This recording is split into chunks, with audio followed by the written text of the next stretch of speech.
ಎಲ್ಲ ಚೆನ್ನಾಗಿ ಕುಂತಿದ್ರಿ. ಇನ್ನಷ್ಟು ಜನ ಅಲ್ಲಿ ಕುಂತ್ರೆ ಈ ಹಾಲು ಸಂಪೂರ್ಣ ಆಗ್ತದೆ. ಅಪ್ಪನ ಒಂದು ಆಶೀರ್ವಾದ ಕೇಳಕ್ ಆಗ್ತದೆ. ಯಾರ್ಯಾರು ಹೊರಗಡೆ ಮಾತಾಡ್ಕೊಂಡು ನಿಂತಿರಲ್ಲ, ಬಂದು ಕೂಡಬೇಕು.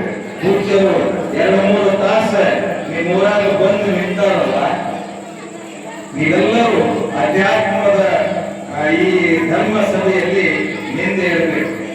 ಧರ್ಮ ಸಭೆ ಜಾತ್ರೆಗಳು ಯಾಕೆ ಬೇಕು ಅನ್ನುವಂಥದ್ದು.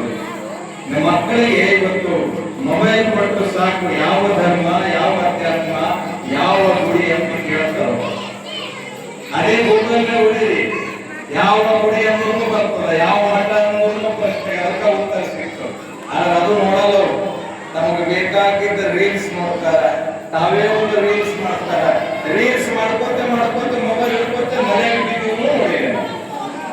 ಇವತ್ತಷ್ಟು ಹಳ್ಳಿಗಾಡಿನಲ್ಲಿ ಮೊಬೈಲ್ ಹಾವಳಿ ಹೆಚ್ಚಾಗ್ಯಾವ. ಒಂದು ಮನೆಗೆ ಹೋದ್ರು ಹೊಸ ಮಂದಿ ಎಲ್ಲರೂ ತಿಕ್ಕವ್ರು ಮೊಬೈಲ್.